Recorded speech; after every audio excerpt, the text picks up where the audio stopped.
Que ton règne vienne sur la terre, manifeste ta puissance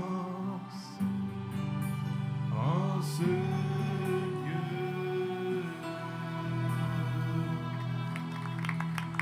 Élève Jésus, adore ton Dieu, élève la voix, brille la soto, ruba, sarabara la gloire.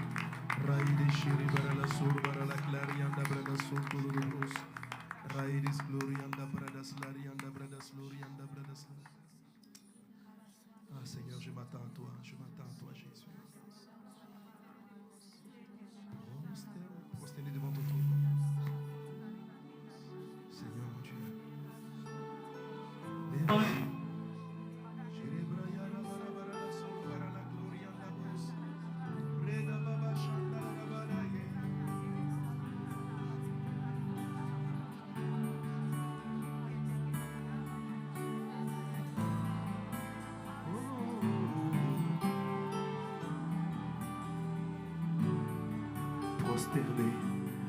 Prosterné devant ton trône, je m'attends à toi,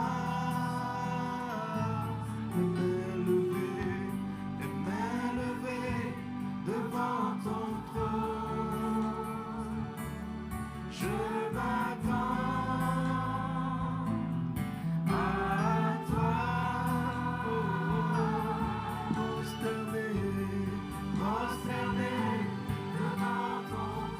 Seigneur mon Dieu, je m'attends à toi, Papa. Je m'attends à toi, mon Dieu. À toi. M'élever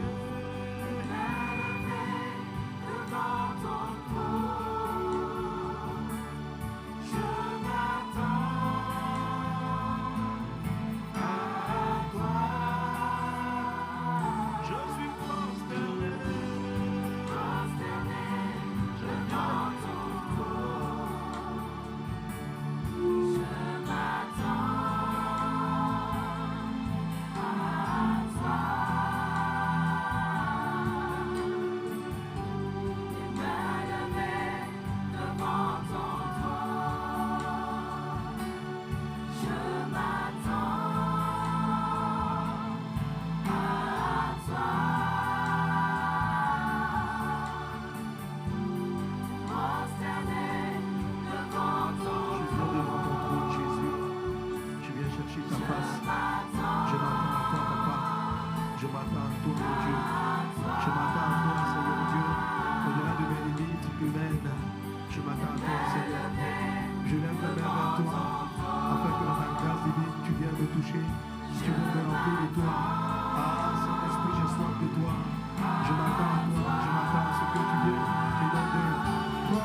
Laissons le peuple assoiffé de toi. Je m'attends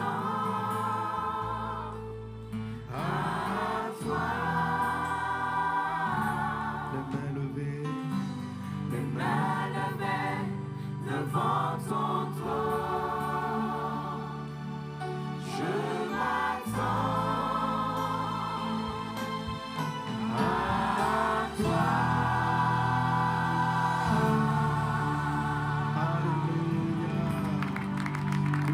Jésus. Quelqu'un fait monter des acclamations à notre Dieu.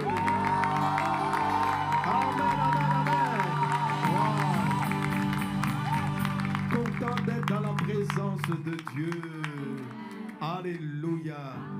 Bénis un voisin, bénis une voisine, souhaite-lui la bienvenue à ton voisin dans la présence de Dieu. Je dis comment ça va? Comment ça va? Comment ça va? Ça va bien.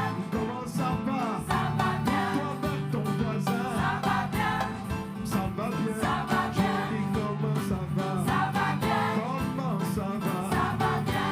Comment ça va? Ça va bien. Comment ça va? Ça va bien. Ça va bien. Ça va bien. Ça va bien. Ça va bien. Ça va bien. Ça va bien. Ta vie est bénie. Ça va bien. La grâce de Dieu est sur toi. Ça va bien. Ça va bien. Ça va bien. Ça va bien. Ça va bien. Ça va bien. Cœur acclame Jésus. Ça va bien. Cœur acclame le roi. Ça va bien. Ça va bien. Ça va bien. Ça va bien. Ça va bien. Ça va bien. Ça va bien. Ça va bien. Ça va bien. Ça va bien. Ça va bien. Ça va bien. Ça va Je bien. dis comment ça va. Ça va bien. Bénis ton voisin. Ça va bien. Bénis ta voisine. Ça va bien. Alléluia. Ça va bien. Amen. Gloire à Dieu. Amen. C'est une année où on est grandement béni. Je vois déjà que tu rayonnes de la grâce de Dieu. La faveur de Dieu est sur toi. Tu débordes de grâce. Tu débordes de faveur. Tu es béni au nom de Jésus. Amen. Alléluia. Amen. Ok, on va aller. Alléluia. Amen. Bon, je sais que vous connaissez déjà. Hein? Je suis béni. Tu es béni. Est-ce que quelqu'un est content d'être dans la présence de Dieu? Alléluia.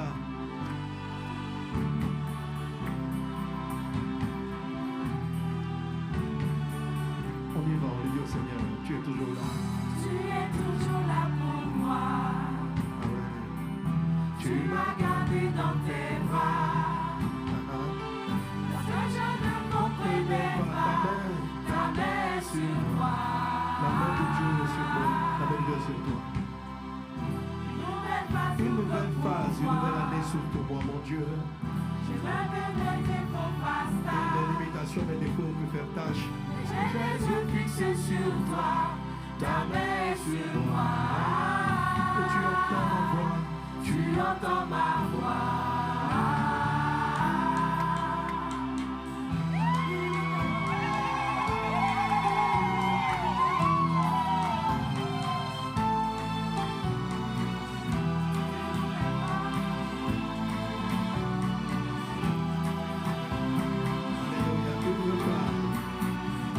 Une nouvelle phase s'ouvre pour moi. Une page nouvelle est devant moi. Et ton esprit est sur moi. est sur moi. Tu fais de moi Tu fais de moi un instrument. un instrument entre tes mains. Béni, je suis béni.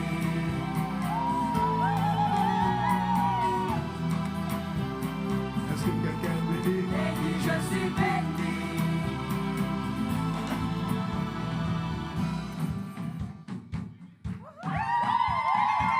Je ne peux pas bien la voix de quelqu'un qui est venu dans cette salle.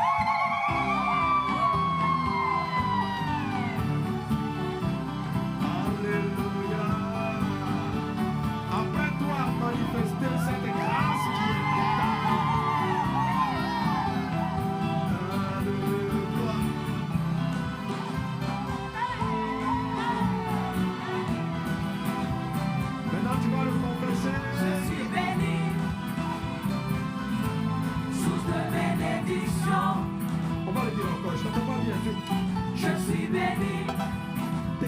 déclare-le. Source de bénédiction, Ton Dieu t'a béni. je suis béni.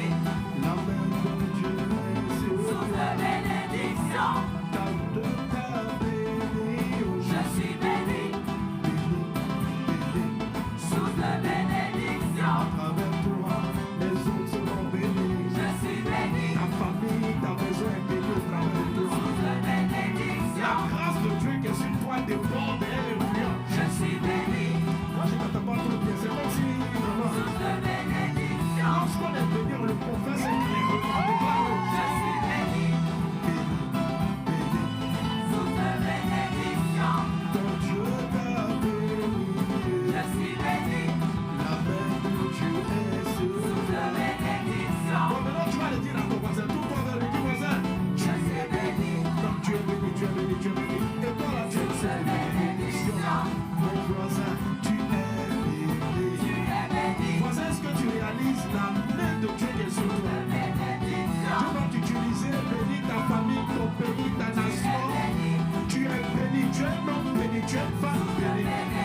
Et au travers de toi, les autres sont bénis. Bénis, bénis, source de bénédiction, Regarde ton voisin qui est béni, il faut lui dire, toi tu es quelqu'un qui est béni, tu es ce que tu sais que tu es béni.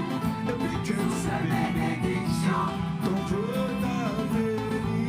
tu es béni. Cette nouvelle année 2024, Source de ta bénédiction, vie sera dans une autre dimension de grâce. Est-ce que tu le sais? tu es béni.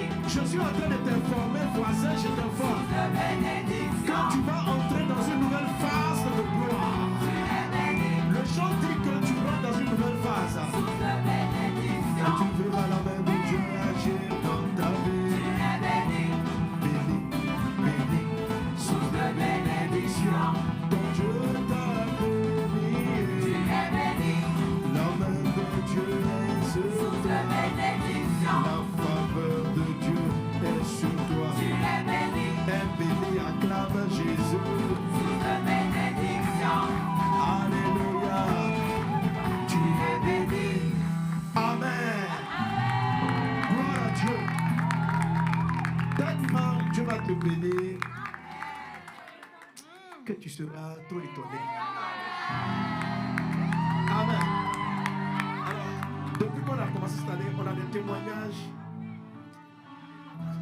étonnants. Au culte à Abidjan, il y a un frère qui a rendu le témoignage. Il dit il a fait il devait vendre des produits pour environ. Il a fait des achats de 500 000 francs CFA. Ça fait combien de dollars? Environ 1200 dollars. Et puis bon, or il avait le verset qu'il a tiré l'année, c'est un verset overflow. Ça veut dire Dieu va te bénir, Dieu va te surprendre. Et Dieu va t'étonner. Il a fini de faire les ventes, je le résume, il a fini de faire les ventes. Commence à faire l'inventaire, à compter. Il a eu combien là? Voilà, c'est-à-dire multiplié par 10. Il regarde, il ne sait pas d'où vient l'argent. Il fait le cas. Dieu a multiplié par 10. Donc il a été étonné, il a été choqué. J'ai rencontré un frère, il a fait 10 ans, depuis 10 ans, il est en train de construire sa maison. Et quand on a commencé à entrer dans l'étonnement, il dit, pasteur, je ne sais pas ce qui s'est passé. 2 mois. 1 mois, 2 mois. La maison est tellement, il m'a montré, il dit, voici ma maison que je suis en train de construire, l'état où elle est, après 10 ans, où je mets brique, jusqu'à 10 ans. Il dit, mais ces derniers jours, en moins de 1 mois et demi, 2 mois, il me dit, même dans quelques jours, je vais rentrer dans la maison. Une belle maison. Il y a eu une accélération. Il dit, il ne comprend pas. Dans un contexte compliqué, les entrées arrivent de partout. Dieu l'a béni, il a des travailleurs excellents, des gens qui sont honnêtes sur le terrain. Et puis, on n'est rien de temps. Cette année, est-ce que tu sais qui sera? Tu seras surpris. Il va t'étonner. Le Dieu que tu sers, il va te surprendre. Tu seras ébahi devant la gloire de Dieu. Tu seras surpris de la bonté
Il va te surprendre.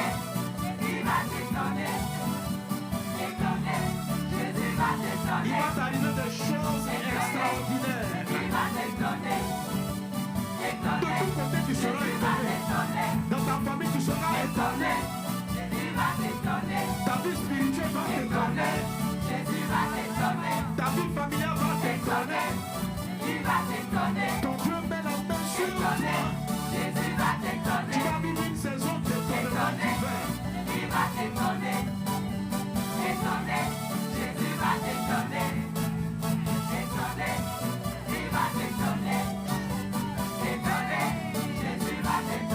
Sois déjà étonné. Moi-même je suis étonné de ce que mon Dieu fait.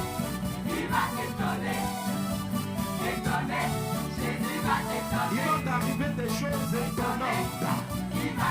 Le temps de digérer un premier miracle, un autre miracle arrive par derrière pour te toucher. Le temps de vouloir dire Jésus merci.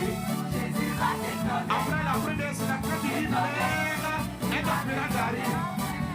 Tu ne veux même pas finir de rendre grâce que d'autres miracles vont pleuvoir.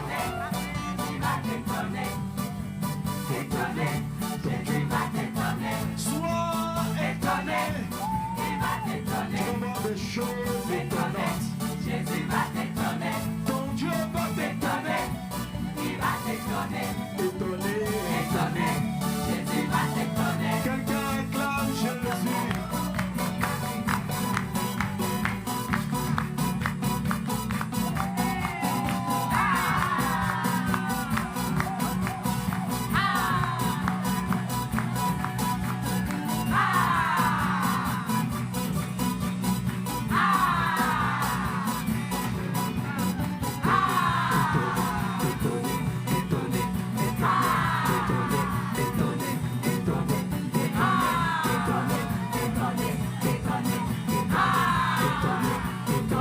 Étonnement divin.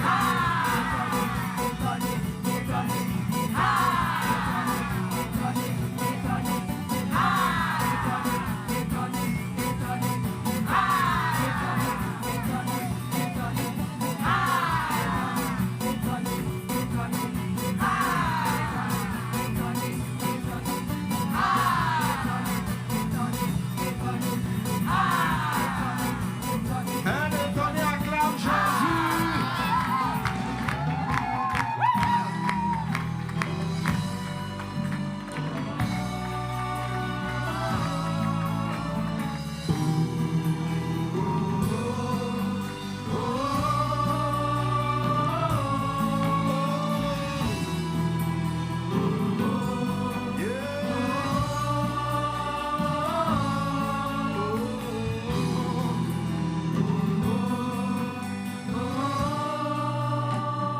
Un étonné acclame Jésus. Alléluia. Et dis à ton voisin encore, souhaite-lui la bienvenue à ce séminaire, à cette conférence de dédicace, overflow, débordement divin. Alléluia. On peut acclamer fortement Jésus. Amen, amen. Je suis vraiment très, très, très content de vous retrouver. Alléluia. On a commencé dans une grande joie. Amen. En tout cas, quel beau bâtiment, quel bel aménagement. Quelqu'un peut acclamer Jésus. Alléluia. Amen. Je suis très, très content. Oh, quel beau travail. Amen. Demain, on va prendre le temps de dédier le site à Dieu afin que son nom soit élevé dans ce lieu. Amen. Afin qu'à partir de ce lieu, le Canada soit béni, les villes soient bénies, l'Amérique soit bénie. Nous sommes des sources de bénédiction. Amen. Et pour que nous le devenions, il faut savoir que cette année, donc, c'est l'année du overflow. Ça veut dire le débordement. Mais pas n'importe quel débordement, le débordement de grâce, le débordement de faveur, le débordement de faveur. Merci Seigneur, que ton nom soit béni au nom de Jésus. Et c'est justement de cela que je vais parler. Amen. Je ne sais pas si mon son est... Ça va? Ça m'a l'air un peu tremblant. C'est bon?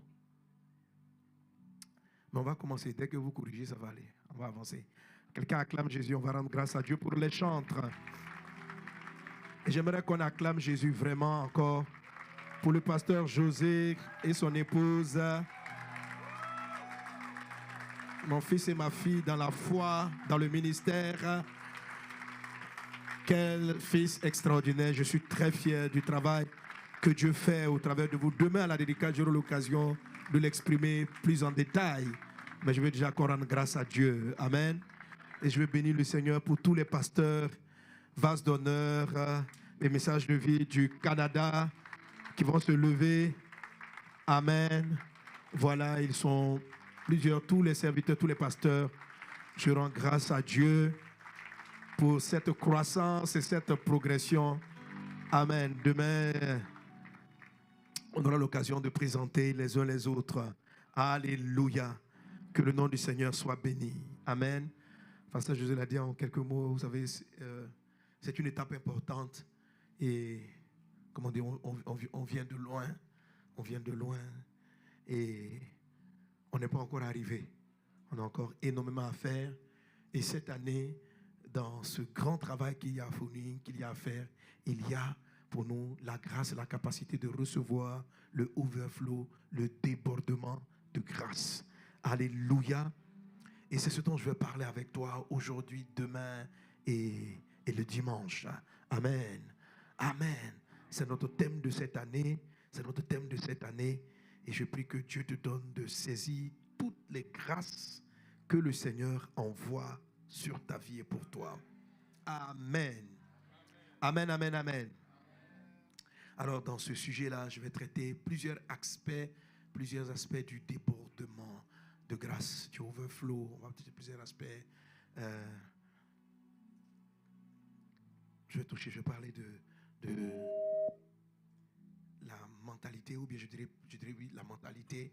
Amen. Parce que la foi est une manière de raisonner. La mentalité ou le type de foi qui permet de déclencher le débordement et de saisir le débordement, le type de foi. Alléluia. De déclencher et de vivre le débordement. On va en parler. On va parler de comment on va gérer les débordements de grâce. Amen. Mais aujourd'hui, dans la dynamique de ce que j'ai traité dimanche dernier à l'église, comme je sais qu'il y a plusieurs qui suivent, on va rester dans le même esprit. Amen. On va parler de la prière. Est-ce qu'on est ensemble? Amen. Donc, la prière, le type de prière que tu dois faire pour vivre le débordement de grâce. Est-ce qu'on est ensemble? Comment prier Dieu? Amen. Amen. Alléluia. Alors, avant de toucher la prière exactement, vous savez, la prière est une chose qu'on demande, est une manière de s'adresser à Dieu. Mais en ce qui concerne l'overflow, le débordement, quand on parle de débordement, ça veut dire abondance. Ça veut dire beaucoup de choses. Et ça veut dire que tu en as jusqu'en excès. Tu en as jusqu'à l'excès. Ça déborde. Et c'est ce que tu vas vivre cette année. Alléluia. Amen.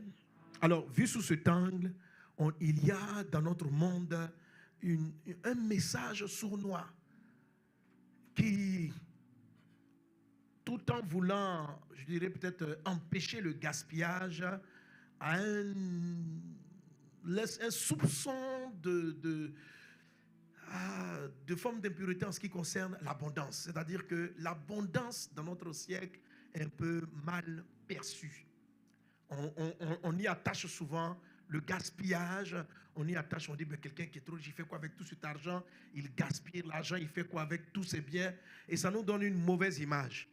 Et il y a plusieurs choses comme ça qui mettent une mauvaise image dans la mentalité de certains croyants, de certains chrétiens, qui est déjà un obstacle à la volonté de Dieu et à ce que Dieu veut faire. Donc le terme même débordement peut gêner certaines personnes. Le thème fait de parler de l'abondance et du débordement peut gêner certaines personnes. Mais non, un chrétien doit avoir le juste assez. Pas le débordement, mais le juste assez. Voilà, c'est-à-dire que non, on doit se contenter de peu. Le peu que Dieu nous donne, on doit l'avoir. Et cette pensée diabolique, satanique, dans l'esprit de certaines personnes. Je vais t'expliquer pourquoi c'est diabolique, pourquoi c'est satanique. Mais elle vient de très loin, parce qu'il y a très longtemps qu'elle est rentrée dans l'église sous forme de piété. Aujourd'hui, on peut parler même de certaines personnes, on va parler de certains hommes de Dieu qui ont fait des vœux, par exemple, de pauvreté. De pauvreté. Souvent dans le monde de la francophonie surtout, parce que quand on parle d'abondance, on parle de richesse. La richesse est associée avec la méchanceté, c'est associé avec l'égoïsme, c'est associé au gaspillage, c'est associé à beaucoup de choses négatives, d'où certaines personnes ont fait le vœu de pauvreté. Moi-même, au début de ma marche avec le Seigneur Jésus, j'ai marché un peu dans cette manière de penser, dans cette philosophie. Et Dieu va prendre le temps de briser en moi cette conception. Et je me suis rendu compte que malgré qu'aujourd'hui plusieurs en parlent, cette semence de la mentalité de pauvreté est quelque part dans l'esprit de plusieurs. De sorte que lorsqu'on dit tu vas déborder, c'est juste un slogan pour plusieurs de rire, de sourire. Mais franchement, ils s'attendent à ce que Dieu leur donne juste assez. Et cette pensée-là aussi est négative parce que ça fait que quand des chrétiens commencent à prospérer à tous égards, ils sont un peu mal à l'aise et généralement plusieurs finissent par s'éloigner du Seigneur parce qu'ils n'ont jamais été préparés à l'abondance. Parce qu'on leur avait dit que c'était un péché. On n'a pas dit littéralement c'est un péché, mais il y a un sous-entendu. Il y a un sous-entendu que tous les gens riches ne sont pas clairs. Tous les gens riches ils ont quelque chose à cacher. Il y a un sous-entendu. Si vous voyez un homme qui a beaucoup de voitures, vous allez inconsciemment, on s'est dit, il a volé qui? Il a fait du mal à qui? Et inconsciemment, on ne peut pas arriver ici simplement par la seule volonté de Dieu. On a dû faire des choses qui ne sont pas claires. Alors quand un chrétien commence même à prospérer, que Dieu lui envoie l'abondance, il a une forme, dans son subconscient rejette. Son subconscient se bat un peu et ça va l'amener à quelquefois lui-même se compromettre. Parce que, vous savez, quand vous vous sentez sale, vous vous salissez davantage. Ok? Quand vous avez l'impression que vous êtes sale, si vous avez un vêtement propre, vous allez veiller à ne pas le salir. Mais quand le vêtement est déjà sale, vous êtes moins enclin à vouloir le maintenir propre. Donc vous allez accepter plus facilement de nouvelles saletés sur votre corps. Donc si la conscience de quelqu'un est souillée par rapport à l'abondance, la Bible dit que quand ta conscience est souillée, Tite 1,15, quand ta conscience est souillée, tout est souillé. Donc du coup, les choses qu'ils vont faire, ils ne seront plus honnêtes. C'est pour ça, je donne ces termes au moment où Dieu s'apprête à nous faire vivre une période de surabondance et d'abondance divine. Alléluia. Alléluia. Amen. Gloire à Dieu. Il y a une richesse pour Dieu. Amen. Il y a une richesse selon le monde. Parce que quand on parle d'abondance, on parle de richesse. Il y a une richesse selon Dieu. Il y a une richesse selon le monde. Que la richesse de Dieu soit ton partage au nom de Jésus. Je vais juste retrouver cette référence et je te la donne. Dis à un voisin, sois riche pour Dieu. Riche pour Dieu. Alléluia.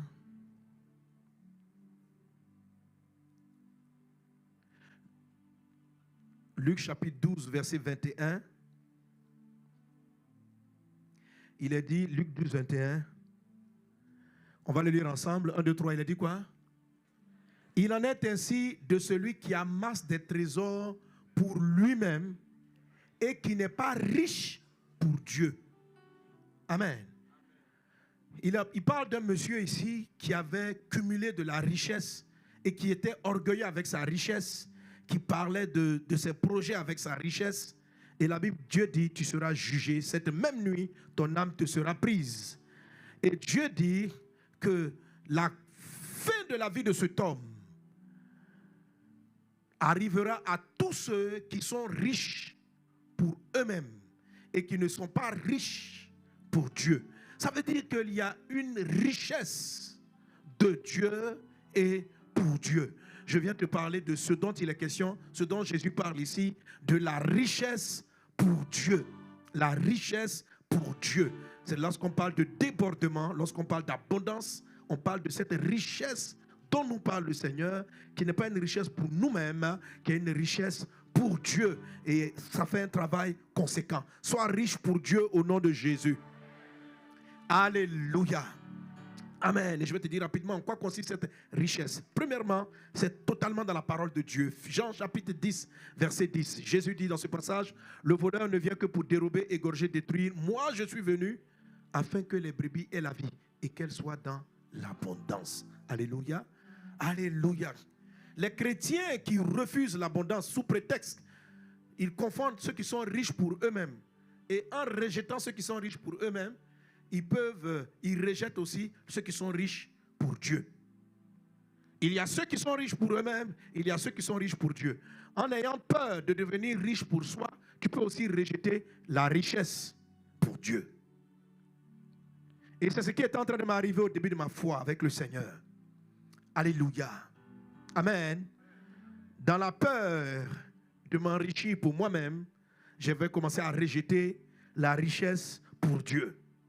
L'abondance dont parle le Seigneur. L'abondance qui est venue accomplir Jésus. Jésus a dit, je suis venu afin que les brebis aient la vie et qu'elles soient dans l'abondance. Je crois qu'une des raisons du manque de réveil spirituel, nous aspirons à un grand réveil spirituel, c'est parce que l'Église n'est pas encore prête à la deuxième partie de ce verset, c'est-à-dire l'abondance. Parce que la richesse des temps de la fin vient pour la grande moisson. Et la moisson, c'est l'abondance. C'est l'abondance d'âme. C'est l'abondance de ressources. C'est l'abondance de grâce. Ça déborde. Alléluia. Jésus est venu pour deux choses. Il dit, je suis venu afin que les brebis aient la vie.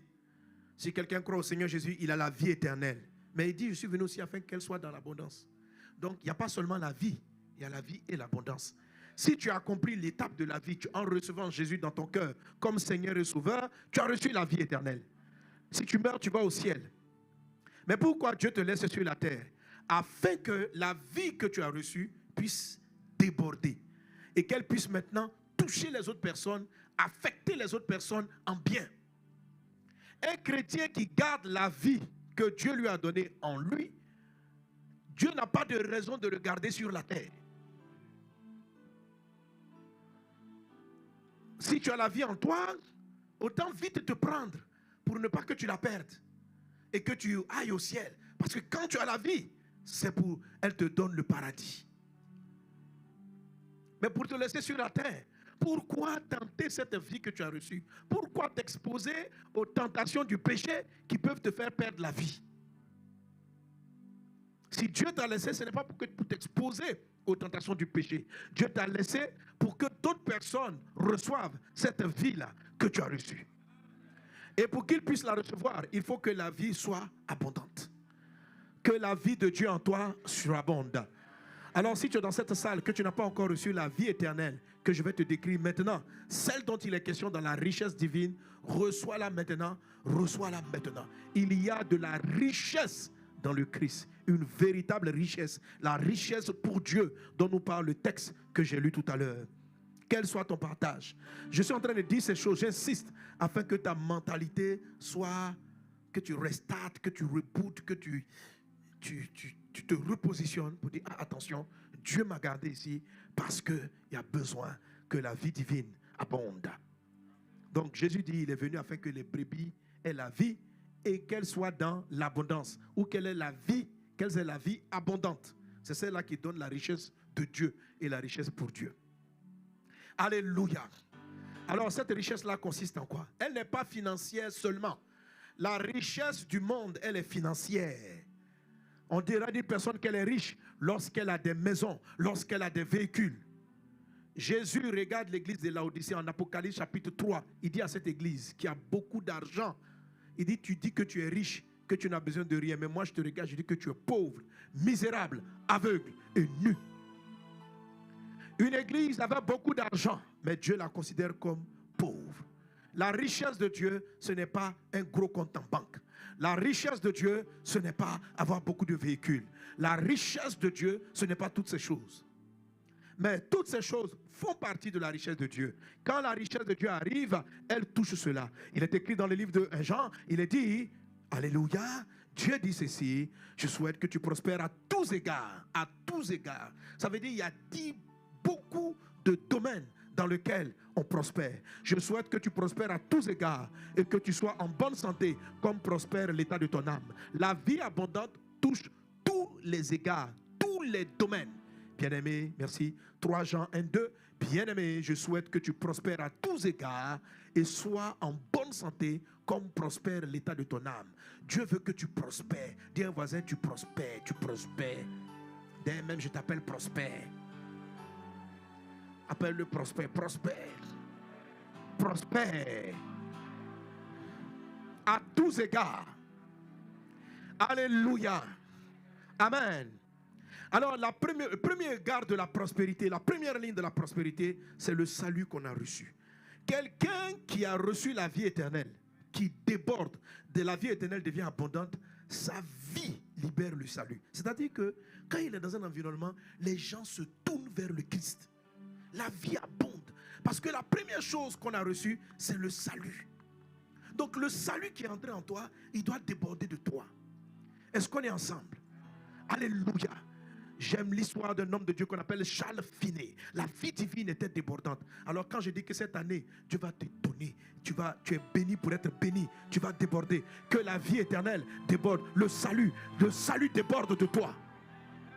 Un chrétien qui a la vie éternelle, mais qui ne déborde pas de la vie de Dieu, sa vie ne sauve personne. Les gens t'approchent. Si les gens t'approchent et que personne ne se convertit, c'est que tu as cru en Jésus. Les gens ne se convertissent pas. Les gens de ton travail ne sont pas touchés par l'évangile. Les personnes avec qui tu émanes ne sont pas touchées par l'évangile. C'est que tu n'es pas encore en mode de débordement de la vie divine. Là, non, tu es en mode, tu as reçu la vie, mais tu ne débordes pas de la vie. La vie doit déborder de toi. Alléluia. Amen. Et quand j'ai donné ma vie à Jésus, je me suis rendu compte très vite que la vie divine, j'avais un tel zèle pour Dieu, la vie du salut débordait. Les gens de ma classe ont commencé à se tourner vers Jésus. Alléluia. Gloire à Dieu. Alors si je parlais même de plus récemment, en fait c'est devenu fréquent. C'est fréquent.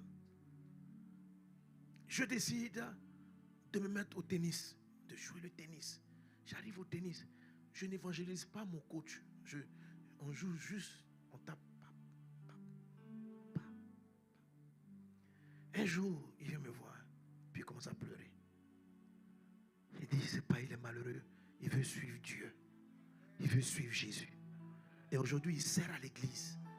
Juste, là, chaque balle que je touche avec la raquette transporte la vie. Et quand lui aussi, il ramène avec sa raquette, quelque chose entre en lui. Quelque chose entre en lui. Un matin, il vient s'arrêter, il s'est mis à pleurer et il est venu à l'église, il a donné sa vie au Seigneur Jésus. Au tennis de table, je fais le tennis de table. Amen. Je joue plus, ça c'est bon. Je joue même plus au tennis de table qu'au tennis maintenant. Là même, c'est encore plus grave. Là, c'est pratiquement toute la fédération, le président du club, les élèves, les coachs. D'abord, mon coach, lui-même, j'ai commencé à jouer à la maison. J'ai mis ma table, il est venu. Je lui ai rien dit. On joue au tennis. Un jour aussi, parce que je jouais, comme il fallait que j'aille au travail, je jouais, il venait vers 5 h du matin. Non, 6 h. J'ai pris 6 h en commande, je joue, puis je vais au travail. Il arrive, un jour, il vient me voir. Il dit vraiment, lui, il vit mal, il veut changer. Je dis, ah bon. Donc, on n'a pas joué ce jour. On a fait prière du salut. Bon, on a joué un peu quand même. Il s'est donné à Jésus. Il a amené ses frères à jouer avec moi. Ses frères se sont convertis. Le président du club s'est converti. Les autres coachs, la vie. La vie. Et je me souviens lorsque je lisais l'histoire de l'homme de Dieu qu'on appelle Charles Finet, il débordait de cette vie. Il arrive dans un endroit, les gens pleurent sur leurs péchés, les gens se tournent vers Jésus. Et c'était un de mes modèles de vie. Je vois la vie divine déborder de toi. Je te vois rentrer dans des bus et puis les gens se convertissent. Je te vois rentrer dans des transports en commun et puis les gens disent, je veux suivre ton Jésus. Je te vois dans ton lieu de travail et les gens disent, je veux suivre ton Jésus. Je te vois dans un environnement et les gens disent, j'aime ton Jésus. Je veux ton Jésus. Oui, prospère dans la vie divine. La santé divine, lorsqu'elle entre en vous, elle doit passer en mode débordement, en mode overflow. Alléluia. Un chrétien qui déborde de la santé divine, sa présence dans un endroit guérit les malades. Il apporte des solutions. Il sauve des vies. Que la santé déborde de toi. Que la santé déborde de toi. Alléluia. Ça, c'est peut-être la partie de mon ministère qu'on voit le plus souvent. Avec les croisades, les gens qui sont sauvés, les malades qui sont guéris. Mais c'est dans toute la vie. Je me souviens, là, quand on venait dans l'avion, j'arrive, il y a une dame, elle me reconnaît. Elle me reconnaît. Elle dit, ah, pasteur. Bon, là, c'est une révélation. Dès qu'elle me voit, elle me pose un problème. Non, elle me dit, ah, elle me cherchait. Elle aurait bien voulu passer me voir à l'église pour que je prie pour elle. Elle dit, mais quand je reviens en Côte d'Ivoire, on va se voir. Et quand elle me dit cette phrase, l'Esprit me dit, elle risque de ne pas revenir. Là, tu la vois partir, elle ne va pas revenir. Je commence à dire, waouh, comment ça? Comme ça, j'ai entendu ça. J'ai compris qu'elle s'était arrêtée. Parce que Dieu voulait la sauver de la mort. J'ai dit, oh. Il dit, elle ne va pas revenir. Et puis, on commence à parler. Je lui dis, non, on va pas. Je lui dis donc, on ne va pas attendre mon retour à Abidjan. On peut prier maintenant. Elle dit, d'accord. Je lui dis, bon, donc, dès que les passagers finissent de s'installer, on va prier. Et puis, donc, dès que les gens finissent de s'installer, le temps qu'on décolle, elle vient me voir. Puis, je lui dis, mais vous partez faire quoi? Puis, ça va m'expliquer que non, elle va subir une intervention chirurgicale pour quelque chose. Je lui ai dit, ok. Voilà ce que j'ai entendu en priant pour vous, en vous saluant. Je vais prier pour que tout se passe bien. Alors je prie pour que tout se passe bien, mais je ne sens pas que, je sens qu'en fait elle doit suivre soi-même. Elle dit, madame, on a fait tout le vol. Arrivé au vol, j'ai prié pour vous tout le temps du vol. Vous ne devez pas le faire. Il faut remettre à plus tard. La mort a pris rendez-vous avec vous pendant que vous allez suivre l'intervention. J'ai prié pour que Dieu chasse, mais Dieu me dit non, il faut qu'elle évite ça pour le moment. Vous voyez, la vie débordante peut sauver des gens. La vie débordante, elle est là. Vous rentrez dans un transport en commun, Dieu vous parle de votre voisin. Quand Dieu dit, je suis venu afin que vous ayez la vie et que la vie abonde, ce n'est pas à cause de vous. C'est une richesse qui est pour les intérêts de Dieu. La vie doit déborder pour sauver des gens autour de vous. La vie te fait voir une personne et puis la vie te dit, aide-le, fais ceci dans sa vie. Tu vois, toi tu as reçu la vie, tu as reçu la santé de Dieu. Mais il faut connaître un overflow. Il faut qu'elle jaillisse de toi. Il faut qu'elle jaillisse de toi. Et c'est ce qui va t'arriver. C'est ce qui va t'arriver. C'est ce qui va t'arriver. C'est ce qui est en train de t'arriver. Pendant que je prophétise cela, je sens la vie en train de monter et passer en mode débordement.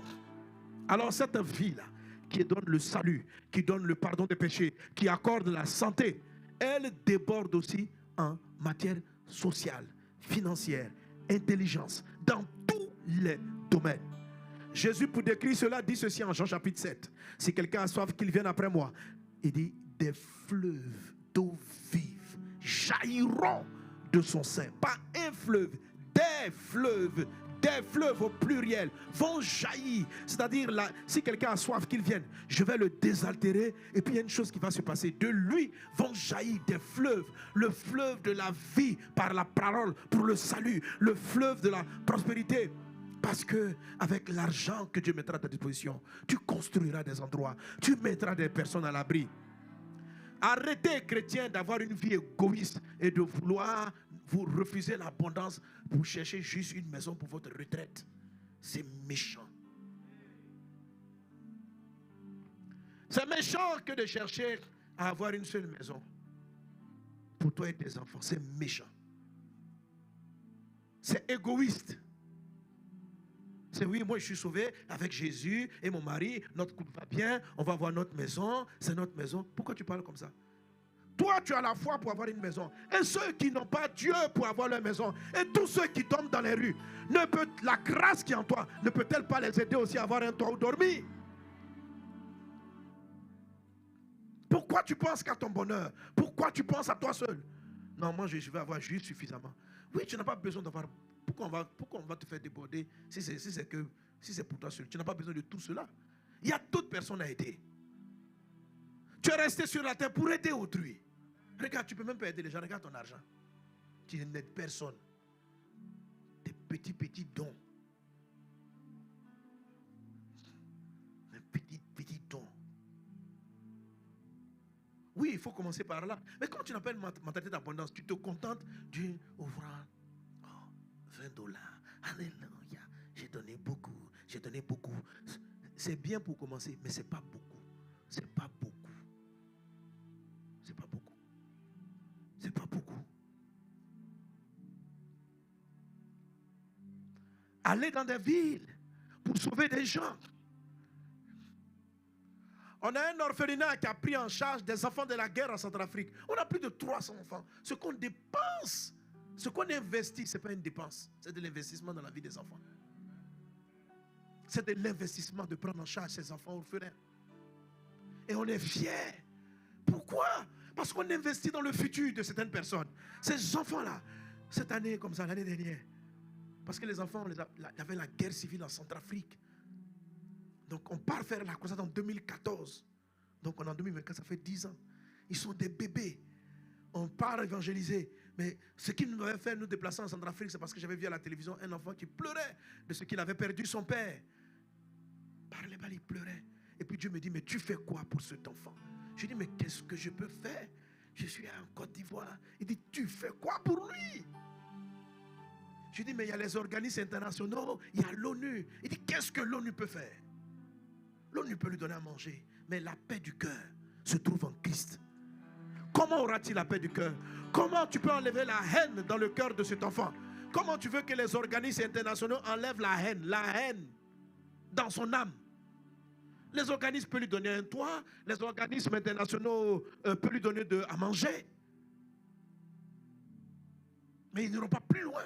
Vous avez la vie. Vous avez reçu le pardon des péchés. Je vous ai appris à pardonner à vos ennemis. Je vous ai appris à aimer. Et ça, vous gardez ça pour vous? La vie ne déborde pas pour aller sauver cet enfant. Qui va le sauver? C'est ce que Dieu me dit. Devant mon écran, j'ai pleuré. J'ai dit, Seigneur, je vais en Centrafrique. 2014. L'église n'avait pas de ressources pour le faire. Mais j'ai cru par la foi. Et le ciel s'est ouvert. Et nous sommes allés en Centrafrique. On a fait 1 mois de campagne d'évangélisation, 1 mois de croisade. C'était le déclencheur spirituel de la paix ou bien du calme. Ce n'est pas encore parfait, mais du calme qui prévaut en Centrafrique. Cette croisade. Le chef de l'État est venu officiellement nous dire merci. Quand on est parti, on ne nous connaissait pas. Aujourd'hui, les gens entendent parler du pasteur Sanogo dans toute la francophonie. Mais à cette époque, 2014, ce n'était pas le cas. Donc on arrive vraiment par la petite porte, on arrive. Mais les gens découvrent l'amour. Les gens découvrent un peuple, des frères qui sont arrivés de partout. Il y avait des gens qui venaient du Canada, de la Côte d'Ivoire, de partout. On est arrivé là-bas, en pleine guerre. Et à un moment, on dit, mais quels sont ces gens? Comment ils nous aiment? On ne prenait aucune offrande.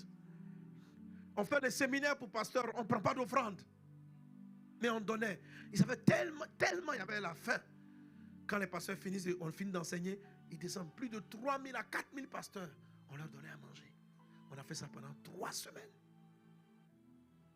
Sinon 1 mois d'enseignement. Les déplacer gratuitement. Jésus a pourvu. Jésus a pourvu. Et puis le Seigneur dit, mais vous êtes là pourquoi? Je dis, on est là pour les orphelins. Il dit, il faut que tu prennes les orphelins. Donc on va récupérer tous les enfants qui sont nés, qui ont perdu leurs parents à cause de la guerre, les mamans qui ont été violées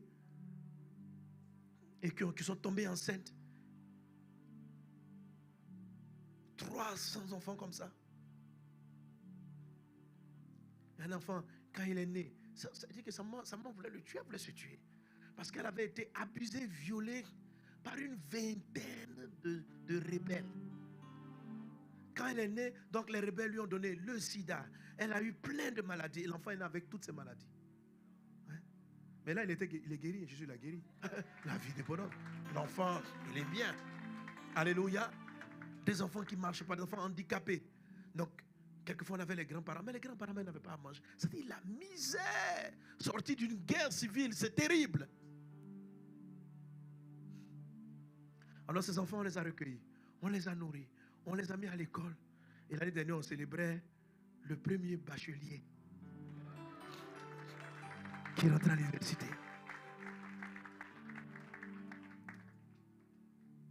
Alléluia. C'est la vie qui déborde. Alors lorsqu'un chrétien se contente de ces petits montants, de tes offrandes, excuse-moi, je bénis Dieu pour tes offrandes, mais franchement, tes $20, on fait quoi avec? On fait comment pour prendre en charge? Et ce n'est pas les seuls. Il y a plusieurs pays. Donc arrêtez de chercher à avoir juste assez pour faire. Il faut changer de mentalité. Il faut passer au deuxième niveau du Jean 10:10. Je suis venu afin que les brebis aient la vie et qu'elles soient dans l'abondance. Pour faire quoi pour l'abondance? Soyez riches pour Dieu.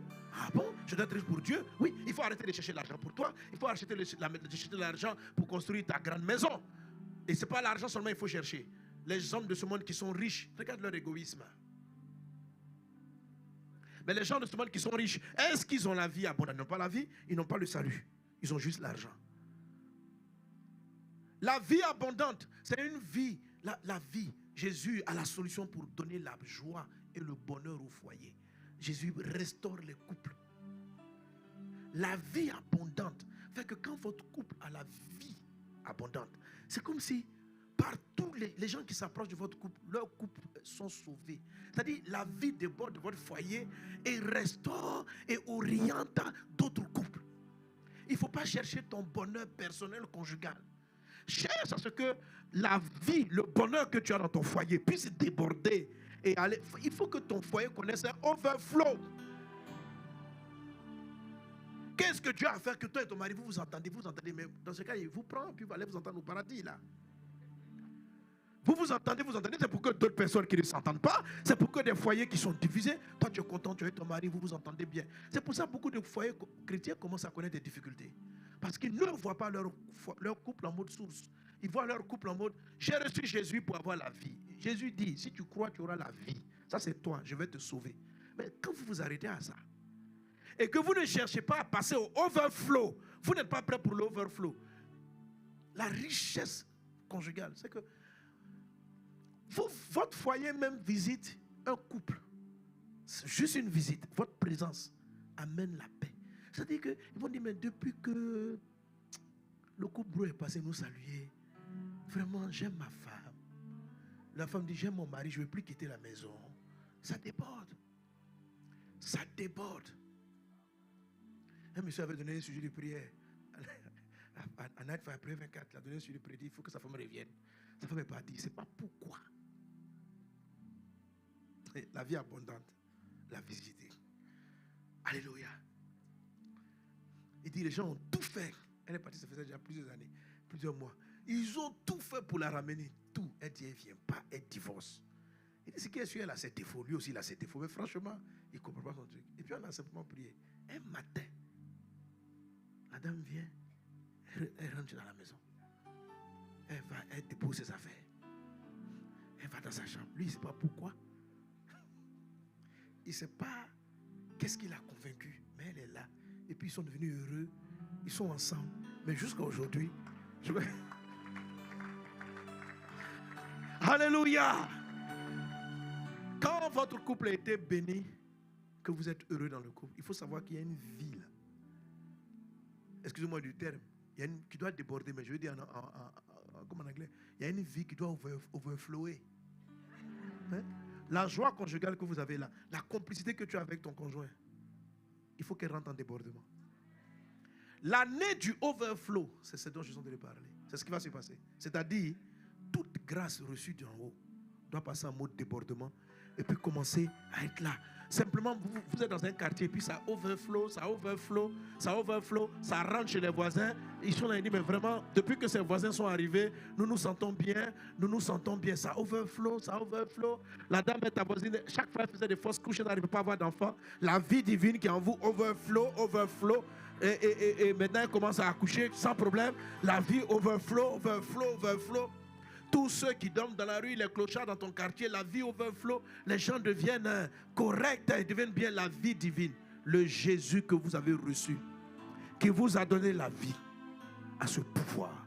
Et c'est ce qu'il décrit en 2 Corinthiens, chapitre 9, verset 8. Il dit ceci. Alléluia. Et Dieu peut vous combler de toutes sortes de grâces, afin que, possédant toujours en toutes choses de quoi satisfaire à tous vos besoins, vous ayez encore en abondance pour toute bonne œuvre. Selon qu'il est écrit, il a fait des largesses, il a donné aux indigents. Sa justice subsiste à jamais. Il a donné. Un indigent, c'est quelqu'un qui est dans un manque quelque part. Il dit, Dieu, ton Dieu peut te combler. Pas seulement te donner des grâces, mais te donner des grâces, te combler, te combler de toutes sortes de grâces. Ça veut dire qu'il y a plusieurs grâces. Sur le plan spirituel, tu as des grâces et tu es comblé de grâce dans ta communion avec Dieu. Tu es comblé de grâce dans ta vie de prière. Tu es comblé de grâce dans ta méditation. Tu es comblé de grâce dans ton salut. Tu es comblé de grâce dans ton foyer. Tu es comblé de grâce avec tes enfants. Tu es comblé de grâce. Tu es comblé de grâce dans tes affaires. Tu es comblé de grâce dans tes projets. Tu es comblé. Il dit, ton Dieu peut le faire de sorte de satisfaire à tous tes besoins. C'est-à-dire, il n'y a aucun domaine dans ta vie où il y aura un manque. C'est ce qui va se passer. C'est-à-dire que tu ne pourras pas dire spirituellement je vais bien et puis familialement je ne vais pas bien. Non. L'overflow dit spirituellement tu iras bien, familialement tu iras bien. Tous tes besoins seront comblés. C'est pourquoi je dis que cette année tu seras étonné. Certains ont commencé à avoir du overflow financier, mais ce n'est pas fini. C'est de tout. C'est-à-dire il te comble au point de satisfaire à tous tes besoins. Et puis il dit, quand il a fini de satisfaire à tous vos besoins, avec abondance, pour toute bonne œuvre. Ça veut dire que ça déborde. Et c'est pour toute bonne œuvre. Selon qu'il est écrit, il fait des largesses, il a donné aux indigents, sa justice subsiste à jamais. Là, tu dois être riche. Pour Dieu. Amen. Donc vous comprenez que la richesse pour Dieu, l'abondance de Dieu est une abondance à tous égards. Spirituellement, émotionnellement, matériellement, dans tous les domaines. Et Dieu va le faire. Et Dieu va le faire. Et Dieu va le faire. Après toi, il va le faire ici au Canada. Alléluia. Ici dans ta vie, il va le faire. Je suis venu prophétiser, t'annoncer que c'est sur le point d'arriver. Tu es sur le point d'être choqué, accidenté par l'abondance. Tu es sur le point d'être surpris. Tu dis, mais qu'est-ce qui se passe? Dieu dit, c'est moi qui le fais. Qu'est-ce qui m'arrive? Cela est sur le point. Il faut que tu l'acceptes, il faut que tu le crois. Donnez bon amen à cela. Alléluia. Gloire à Dieu. Gloire à Dieu. Amen. Je ne finirai pas ce point aujourd'hui. J'ai dit que j'allais parler de la prière. Amen. Donc je vais juste introduire ça. Et puis on va arrêter pour ce soir. Quelqu'un donne un bon amen. Prépare-toi au overflow.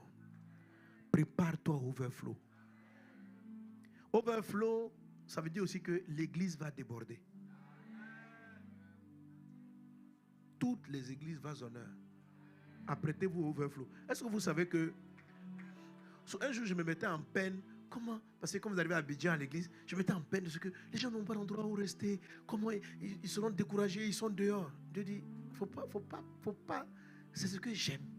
Je dis, Dieu dit j'aime l'ex. Ça dit que c'est grave, j'aime ça. C'est-à-dire où tu ne sais pas faire asseoir le monde, c'est bien. Dieu veut que sa maison soit remplie. Dieu veut que sa maison soit remplie. Quelqu'un est-il avec moi? Alléluia. Amen, amen. Viens overflow. Viens overflow. Viens overflow. Luc chapitre 14, verset 23. Et le maître dit au serviteur, va dans les chemins et le long des haies, et ce que tu trouveras, contrains-les d'entrer, afin que ma maison soit remplie. Et tu as dit, Jésus veut que sa maison soit remplie. Il ne veut pas des chaises vides. Amen. Alléluia. Donc Dieu veut remplir, c'est-à-dire que quelle que soit la salle que tu dois lui donner, voilà, je veux que d'ici quelques semaines, pasteur Jésus m'appelle pour dire, papa, je ne sais plus où on va mettre le monde, je ne sais plus. Je suis en train de passer à 2 cultes. Là, je fais 3. Je ne sais pas à quel moment je vais mettre le 4e. Bon, on a prévu, on va ouvrir ici, on va ouvrir là. Je suis débordé, je suis débordé. Je suis, c'est ça, je suis débordé. Amen. Je m'attends à ce que Lorenzo, Sanoussi, Yaya, vous m'appelez, vous dites. Ça veut dire que vous n'avez pas de problème de comment attirer le monde, mais de problème de comment, où on va les caser. C'est-à-dire, on ne sait pas. Tu multiplies les cultes, tu multiplies, ça déborde, ça déborde. Je déclare le débordement, le débordement, le débordement, le débordement, le débordement, le débordement, le débordement, le débordement. Le débordement, c'est une année d'expansion générale, globale, d'ouverture dans tous les endroits pour prêcher la bonne nouvelle de Jésus. Le débordement, c'est la moisson. Une moisson débordante. Qu'il en soit ainsi dans nos vies, dans le nom de Jésus. Quelqu'un dit avec moi, je déborde. L'église déborde. Et ça va arriver, ça va aller très, très, très vite. Ça va aller très vite, ça va aller très vite. Voilà, donc apprêtez-vous tout de suite. D'ici quelques semaines, on dit, mais on ne sait plus. On utilise la salle du bas, c'est déjà un truc. Donc vers le milieu de l'année, on est obligé d'aller faire 2 cultes. Le temps de comprendre encore, vers la fin 2024, on est en train de préparer le 3e. Et puis ainsi de suite. Il en est ainsi au nom de Jésus. Et je le dis pour chacune des églises. Alléluia. Alléluia. Il faut qu'à chacune, vous ayez du overflow. C'est-à-dire, on a quelque chose qui sont là-bas, puis les gens sont assis dehors. Ils ont juste le son, sans écran. Et puis on est embêté qu'il n'ait pas d'écran. Et on est en train de réfléchir à la solution. On a dit, mais venez au culte d'après. Et c'est pareil, et tu ne sais pas pourquoi. C'est comme ça. Dieu aime ça. La Bible dit qu'un jour, Jésus était chez lui à la maison. Il était à la maison et les gens sont venus. La maison était remplie. Il y avait du monde dehors. Alors les gens voulaient amener leurs malades. Ils ont dû casser le toit de Jésus. C'était du overflow. Quand Jésus a multiplié les pains, vous savez que Dieu ne connaissait pas les besoins des gens. Dieu connaissait les besoins. Mais il a fait jusqu'à les laisser 12 paniers remplis. Dieu aime l'excès, c'est-à-dire il déborde. Pourquoi il n'a pas donné les pains juste pour la population? Dieu savait c'était combien, mais il l'a multiplié et puis il y avait du reste. Et il était content du reste. Seulement il a dit, ne faites pas un gaspillage. Mettez-le, ça veut dire, il faudra le donner à d'autres personnes. Il ne faut pas faire du gaspillage. Dieu n'est pas pour le gaspillage, mais il aime quand ça déborde. Que ça déborde. Que ça déborde. Que ça déborde. Il faut que tu réfléchisses à comment on fait pour ne pas gaspiller. Que la faveur divine soit avec toi au nom de Jésus. Alléluia. Gloire à Dieu. Amen, amen, amen. Amen. Alors j'ai introduit, ça c'était le point d'introduction du message, c'est mon message d'aujourd'hui, pour vraiment préparer la mentalité du overflow, la mentalité du débordement. Si tu acceptes l'évangile tel qu'il est, la parole de Dieu, tu dois accepter le débordement.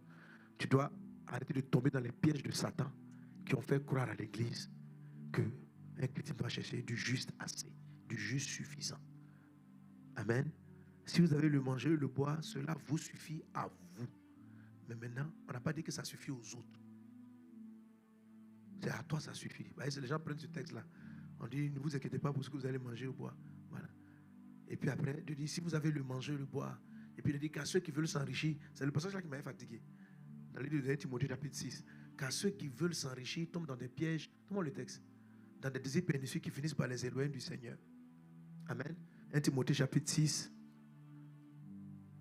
je ne sais plus ça commence quel verset, mais en tout cas verset 6 c'est la piété et le contentement est une grande source de gain. Là comme tu peux l'afficher s'il te plaît. Amen. Ça c'est le 6. Mais précédemment ça dit quoi? Mais c'est le verset d'après. Regarde pour moi.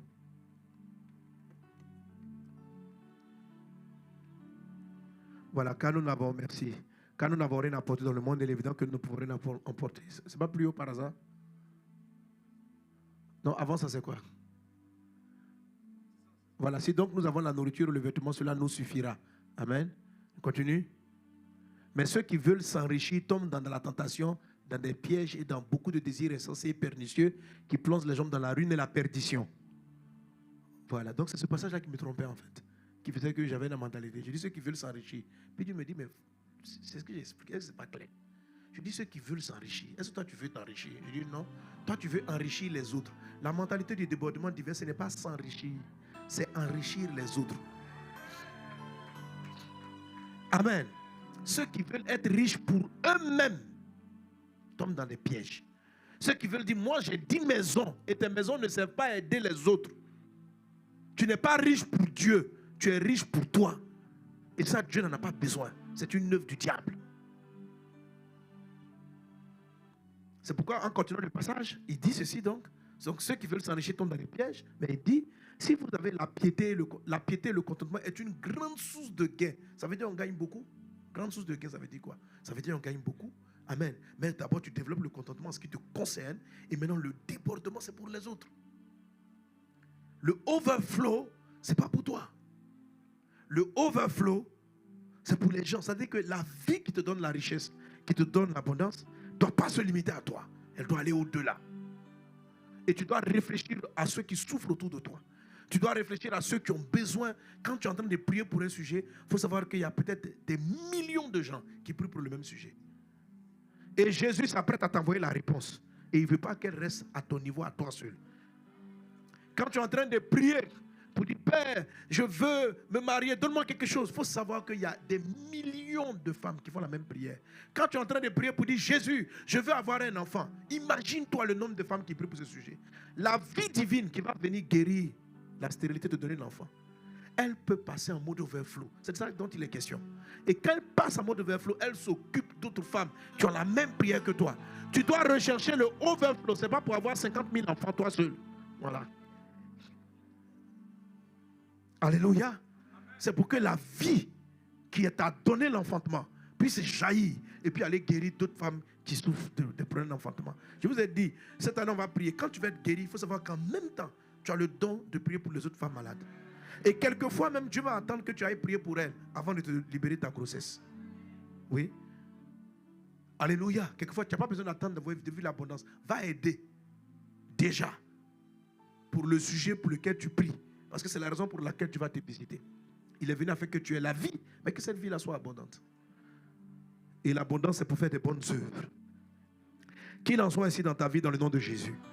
Alors, Jésus-Christ, notre Seigneur et Sauveur, avait ce type de vie. Jésus avait une vie qui débordait de la présence de Dieu et de la vie divine dans tous les domaines. Jésus, il veut manger, il peut nourrir tout le monde. Il peut multiplier. Dans tous les domaines, son corps libérait la santé. Sa vie libérait le salut. Alléluia. Alors un jour, les disciples, voyant le succès de la vie de Jésus, Luc chapitre 11, verset 1, lui ont dit, Seigneur, enseigne-nous à prier. Jésus priait un jour en un certain lieu. Lorsqu'il eut achevé, un de ses disciples lui dit, Seigneur, enseigne-nous à prier comme Jean l'a enseigné à ses disciples. Verset 2, Jésus dit, quand vous priez, dites, Alléluia. Écoutez, c'est la première fois dans la Bible où les disciples ont demandé à Jésus de leur enseigner quelque chose. Quand Jésus a multiplié les pains, ils n'ont pas demandé, apprends-nous à multiplier les pains. Quand Jésus a ressuscité les morts, ils n'ont pas dit, Jésus, apprends-nous à ressusciter les morts. Quand Jésus a aidé des personnes, ils n'ont jamais demandé à Jésus, enseigne-nous à refaire ce que tu as fait. La seule fois que tu verras ce terme, Jésus, enseigne-nous, donne-nous un cours, ce n'était pas sur les exploits que Jésus avait fait, mais c'était enseigne-nous ta vie de prière. Enseigne-nous ta prière. Enseigne-nous ta prière. Alors posez-vous la question, pourquoi les disciples n'ont jamais demandé à Jésus de leur apprendre ce que tout le monde aurait voulu? On a bien envie d'apprendre comment on multiplie les pains. On a bien envie d'apprendre comment on ressuscite les morts. Mais ils ont compris que la raison pour laquelle Jésus-Christ débordait de vie, ressuscitait les morts, guérissait les malades, le secret, c'était sa vie de prière. Alors ils ont compris, si on arrive à prier comme toi, tout le reste on saura le faire. Amen. Une fois que tu as compris la mentalité du débordement, le premier élément avec lequel tu dois travailler, c'est le type de communion que tu as avec Dieu. La vie vient de lui. Si tu sais le prier, cette vie-là va venir en toi et elle va déborder. Tout commence par la prière. La vie débordante commence par la prière. Après ça vient la foi, dont je dirai quelques mots demain. Et demain, je vais aussi terminer sur la notion de la prière. Alléluia. Est-ce qu'on est ensemble? Dis avec moi, Seigneur, apprends-moi à prier. Alors, si les disciples posent aussi la question, Jésus, enseigne-nous à prier, Ça veut dire que les disciples ne savaient pas prier. Mais ils ne savaient pas qu'elle fait. Les disciples priaient déjà.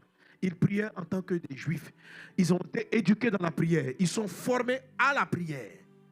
Mais en observant Jésus, ils se sont rendus compte que la manière dont Jésus priait était différente de la leur. Ils ont donc demandé à Jésus, apprends-nous ta méthode de la prière. Une des erreurs que nous faisons dans nos églises évangéliques, c'est de ne pas enseigner la prière. C'est-à-dire, pour nous, la prière est une chose naturelle. C'est-à-dire, il suffit simplement de t'adresser à Dieu, ton Créateur, et de lui exprimer tes besoins. C'est ce qu'on appelle la prière. Mais ça, c'est bien, mais ce n'est pas trop efficace. Lorsque les disciples ont demandé à Jésus, apprends-nous à prier, enseigne-nous à prier, Jésus leur a donné un enseignement. Il n'a pas dit ce que nous disons aux nouveaux chrétiens. Il leur a pas dit, mes enfants, mes disciples, c'est très simple. Il suffit que vous parlez à Dieu. Dites-lui ce que vous voulez. Non, il leur a enseigné une prière. Jacques dit ceci dans le livre de Jacques, chapitre 4, je crois verset 3. Il dit, vous savez pourquoi vous ne recevez pas? Il dit, parce que vous demandez mal. Amen. Donc, frères et sœurs, très souvent, lorsqu'on ne reçoit pas, on a l'habitude d'accuser le manque de foi. On dit, pourquoi tu n'as pas reçu? C'est à cause de la foi. La Bible dit aussi, on peut ne pas recevoir parce qu'on ne sait pas prier. C'est-à-dire, la manière dont on s'adresse à Dieu n'est pas la bonne. En fait, ça marche, mais ça ne marche pas beaucoup. Donc, il y a des prières, c'est-à-dire, si tu pries, si quelqu'un fait la bonne manière de prière et que vous priez pour le même sujet, lui, il va, si tu demandes par exemple, tu as besoin de $500. Tu pries, oh Dieu, oh éternel des armées, mon Dieu, mon roi, j'ai besoin de $500. Il va te donner $500. Il y a un type de prière. Quand tu pries, oh Père, j'ai besoin de $500. Il peut venir t'en donner 5 000, 50 000. Donc on appelle le débordement. Alléluia. Alléluia. Et je vais t'expliquer. Parce que moi, j'applique la prière de Jésus. Jésus, je ne sais pas, ça dit que Jésus ne me donne pratiquement jamais ce que j'ai demandé. Il me donne toujours excessivement plus. Quand je demande de l'argent, ou je demande, en fait je ne demande pas l'argent même, quand je demande les ressources pour organiser quelque chose, il y a toujours un reste. Il y a toujours un overflow. Amen. Alléluia. Mais je me suis rendu compte que c'est depuis que j'ai changé ma prière. J'ai appris à prier. Vous savez, si on n'est pas disposé à apprendre à prier, on ne va pas poser la question à Jésus. Et même si Jésus nous enseigne, on ne va pas accepter son enseignement parce qu'on ne croit pas qu'on a besoin de l'apprendre. On se dit qu'on sait déjà prier. Nous prions en nous disant que nous savons déjà prier. Mais les disciples ont eu l'humilité, malgré qu'ils priaient depuis des années, de constater que, attention, nous ne savons pas prier. Parce que la manière dont Jésus est en train de prier est différente de la nôtre. Nous nous adressons au même Dieu, mais eux, là, Jésus a des résultats que nous, on n'a pas. Jésus, quand il demande à Dieu, donne du pain à la foule, Dieu donne en débordement. Il y a 5000 hommes, sans compter les femmes et les enfants qui ont besoin, mais quand le ciel s'ouvre, on ne reçoit pas les 5000 pains. On reçoit du pain, tout le monde est rassasié et il en reste. Donc quand ils ont vu tout ça, apprends-nous la prière. Dis avec moi, Seigneur mon Dieu, apprends-moi à prier. Bon, allez, élève la voix, fais cette prière. Si tu ne pries pas comme ça, tu ne peux pas comprendre mon enseignement de demain. Tu ne vas pas le comprendre. Il faut que tu comprennes que la prière s'apprend et que tu ne sais pas. Si tu n'as pas de résultats de débordement, tu ne sais pas prier. Je reprends. Tu ne sais pas prier. Tu pries, mais tu ne pries pas bien. C'est pour ça que quand tu te demandes, soit ça tarde à venir, ou tu as une autre réponse, ou tu as très peu, ou tu as le juste suffisant. Et tu viens dans témoignage. C'est bien. J'ai demandé à Dieu $500. Je les ai eus. Alléluia. Dieu, ton Père est riche. Alors prie, élève la voix, élevons la voix et prions. Demandons à Dieu, apprends-nous à prier. Apprends-nous la prière, Père. Apprends-nous la prière. Seigneur, apprends-nous à prier. Papa, apprends-nous à prier. Révèle-nous la prière. Nous venons à tes pieds pour apprendre à prier. Nous ne savons pas comment prier. Nous ne savons pas comment prier. Et nous venons humblement te demander de nous apprendre la prière. Apprends-nous la prière. Apprends-nous la prière. Au nom de Jésus. Au nom de Jésus. Apprends-nous la prière. Alléluia. Que la sagesse de la prière te soit accordée. Que la forme de la prière te soit accordée. Que la grâce de la prière te soit accordée. Que Dieu t'apprenne la prière. Que la faveur de la prière te soit donnée. Au nom de Jésus de Nazareth, quelqu'un donne un bon amen. Acclame Jésus.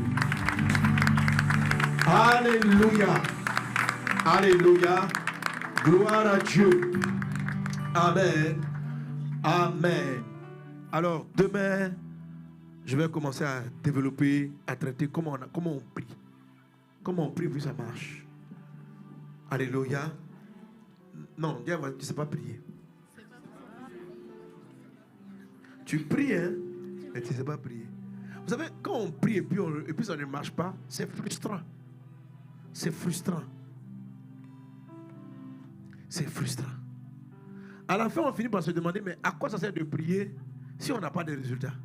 Si on en a très peu. Et tu pries, c'est autre chose qui arrive. Tu ne sais même pas d'où ça.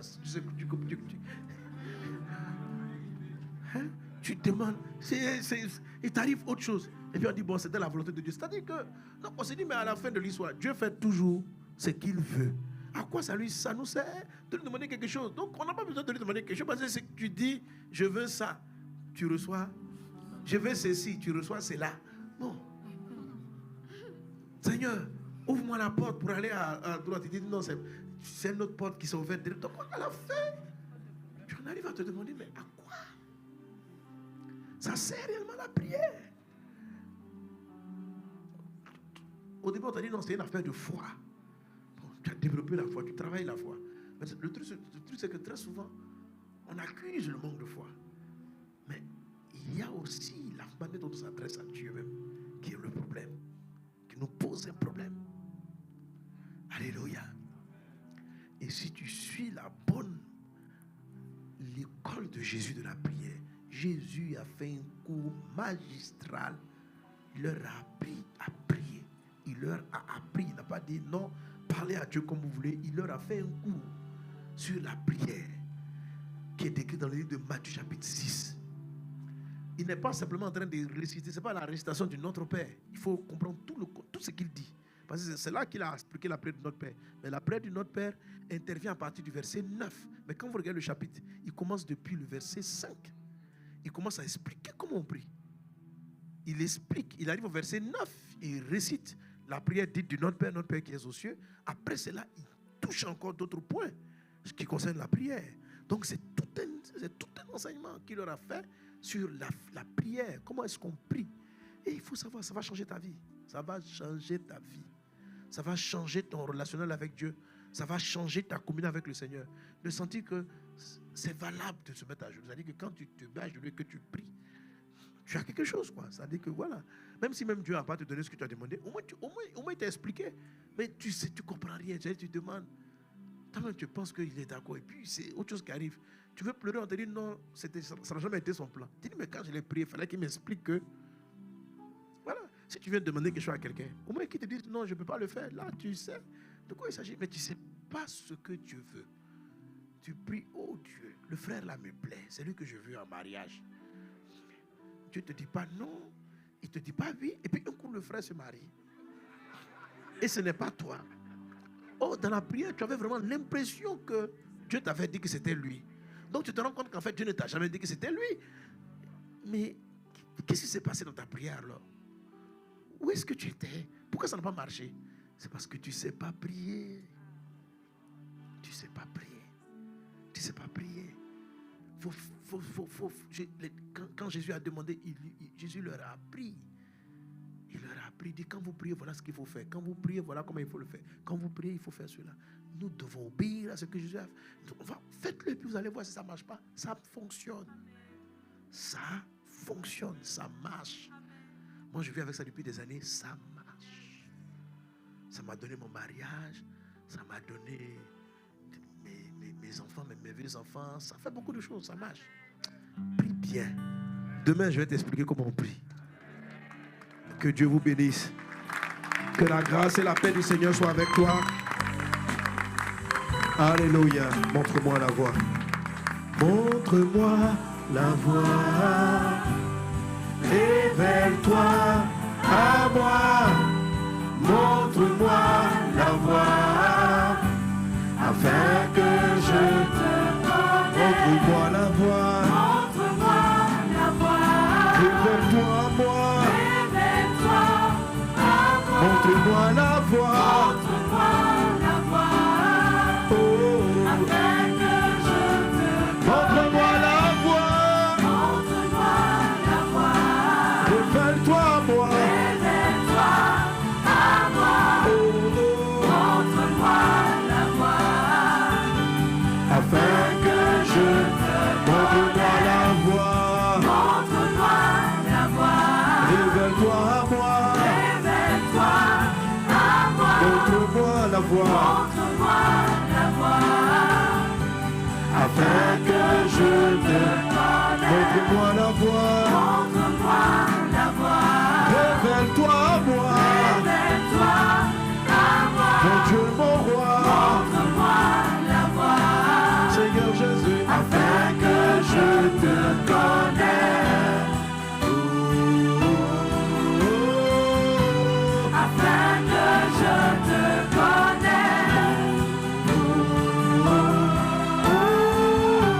Afin que je te connaisse.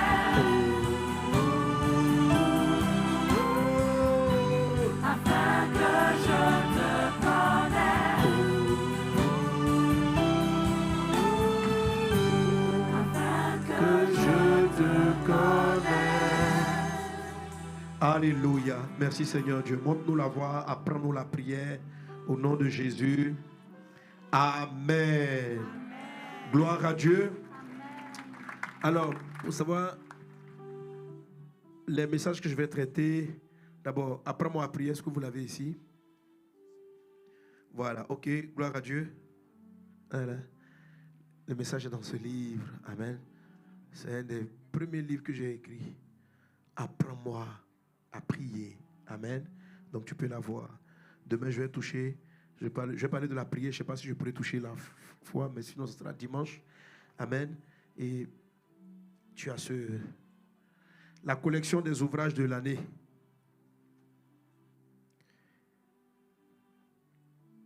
À son image pour dominer.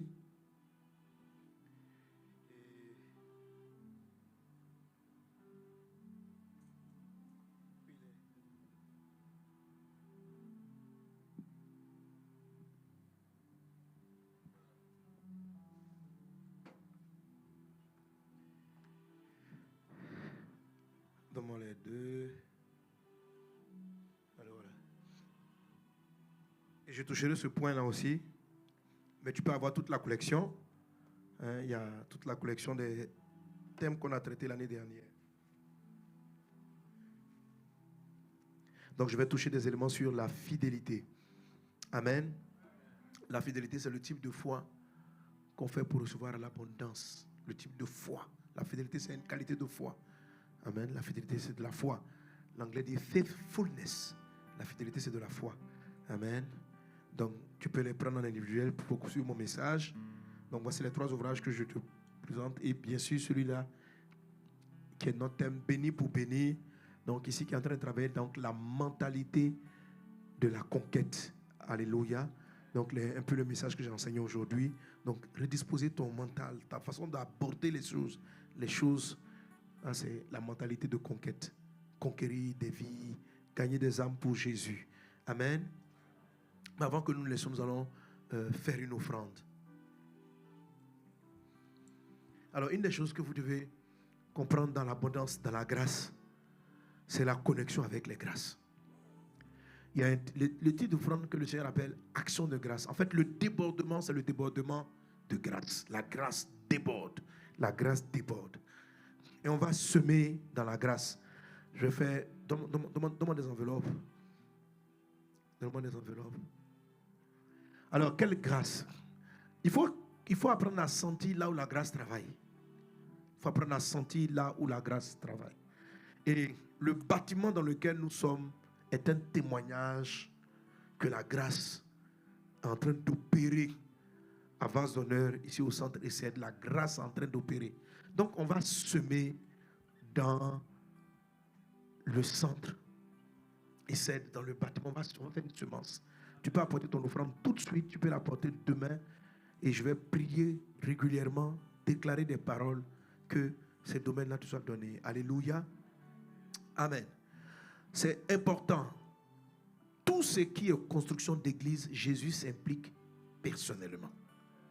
Il y a beaucoup d'onction pour pouvoir construire une église, je vous assure. Parce que le diable s'oppose. Jésus a dit, je bâtirai mon église et les portes du séjour des morts ne prévaudront point contre elle. Ça veut dire que toutes les portes de l'enfer cherchent à vaincre l'église. C'est très difficile de construire. Dieu m'a fait comprendre que c'est plus facile d'organiser une croisade que de construire. Les grandes croisades, il y a des combats spirituels. Satan a peur que tu gagnes les âmes, donc il combat beaucoup la campagne. Mais il dit, construire c'est plus difficile parce que quand tu construis, tu es établi. Donc c'est un endroit où l'évangile est constamment proclamé et prêché.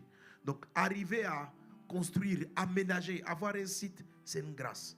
Si vous voyez des églises qui réalisent ces exploits, sentez que c'est de la grâce, bénissez-les. Ce sont de bons endroits où semer. Alléluia, gloire à Dieu. Et j'ai cultivé personnellement l'habitude de savoir semer. La Bible dit que si tu donnes un verre d'eau à un prophète, en sa qualité de prophète, tu reçois la récompense d'un prophète.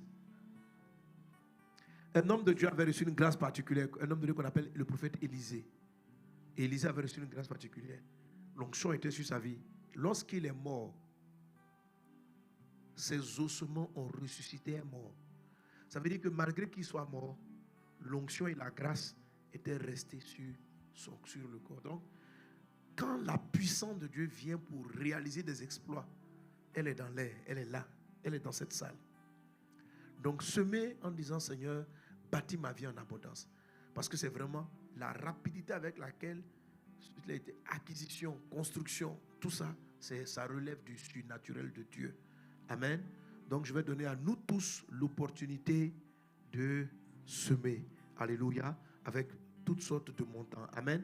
Alors, quand je me tiens devant et je t'invite, je donne des fourchettes. Tu viens, tu prends selon ce que Dieu te met à cœur. Mais ça me permet de déclarer une chose dans ta vie. Tu peux l'apporter maintenant, comme tu peux l'apporter demain. Bien tout à l'heure, les paniers vont passer pour prendre nos offrandes normales. Alléluia. Mais pose une action de grâce conséquente. Merci Seigneur Jésus. Merci pour nous tous qui aujourd'hui, demain, dimanche, s'aimeront dans ce nouveau centre, Seigneur Dieu, ce bâtiment. Nous voulons reconnaître ta grâce. Merci Père pour tes bienfaits. Au nom de Jésus. Amen. Je sais que beaucoup de gens ont déjà semé, ont déjà donné, mais il ne faut pas regarder à ça. Alléluia.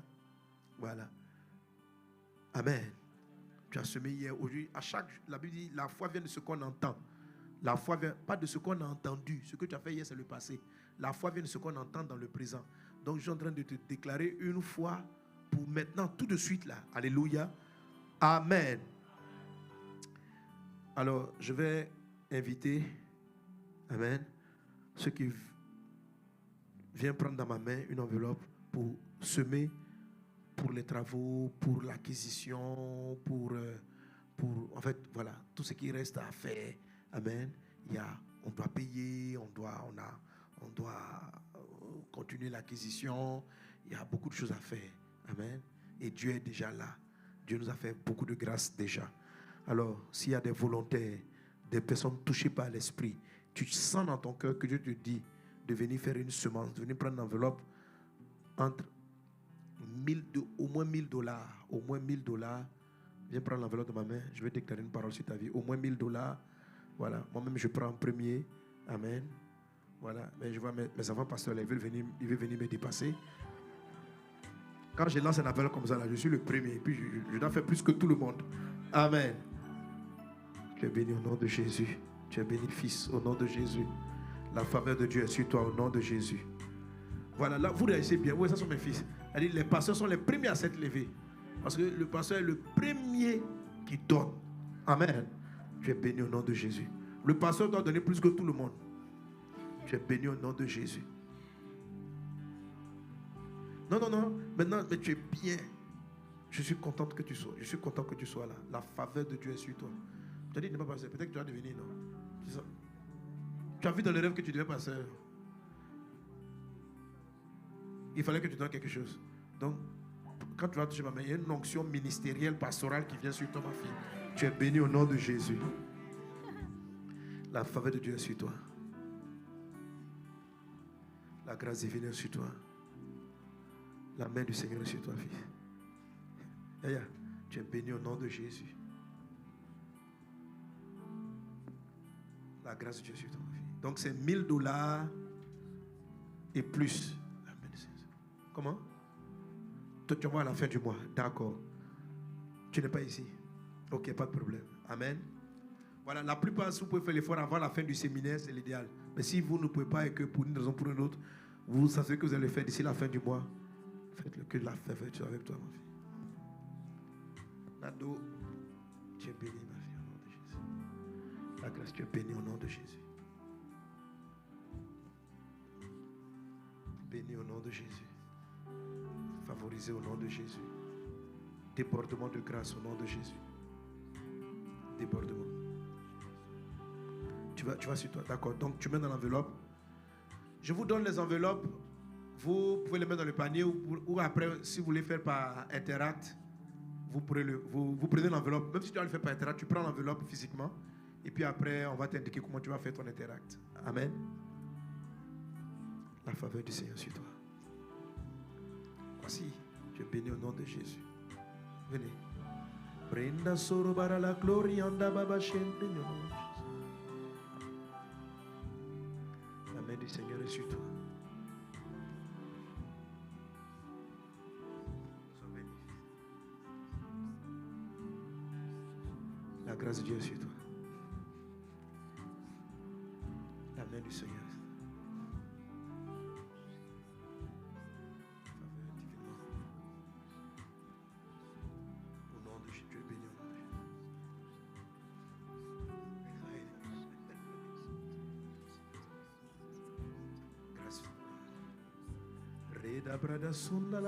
Béni au nom de Jésus. Tu débordes au nom de Jésus. La grâce est débordante dans ta vie au nom de Jésus. La grâce est débordante. La faveur est débordante. La faveur est débordante. La faveur est débordante au nom de Jésus. Amen. Alors, je vais prendre, il y a certaines personnes, quand c'était tombé, je vais à quelqu'un que vous preniez par terre. Ça prend le message par terre, parce que c'est comme si Dieu prophétise sur ta vie. De la poussière, il t'envoie au sommet. Au nom de Jésus, merci Seigneur. Prends-le. De la poussière, il te touche au sommet. Donc, si tu es dans des difficultés, je laisse ma main, mais je mets dans ma main. De la poussière, il t'élève au nom de Jésus. Choisis. Poussière montée ou bien... Je prends. Tu montes au nom de Jésus. Alléluia. Direct. Au nom de Jésus, qu'il en soit ainsi. Tu quittes de la poussière et il t'amène au sommet au nom de Jésus. De la poussière, il te fait monter au sommet au nom de Jésus. Si tu as déjà pris ton enveloppe et que tu aurais voulu poussière à monter, mets-la par terre, et puis reprends-la. Ce qui est dans ta main, tu mets par terre, tu reprends. Hein, si tu as déjà pris ton enveloppe, que tu sais que tu es dans un moment assez compliqué, tu veux vraiment la grâce de Dieu, c'est par rapport à elle que je dis cela. Tu mets par terre, tu dis Seigneur, suis la parole de la prophétie de ton serviteur.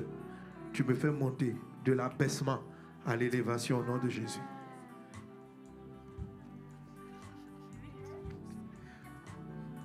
Combien ici? Choisis qu'il en soit ainsi dans ta vie au nom de Jésus. Qu'il en soit ainsi au nom de Jésus. Reda Baba So Katari.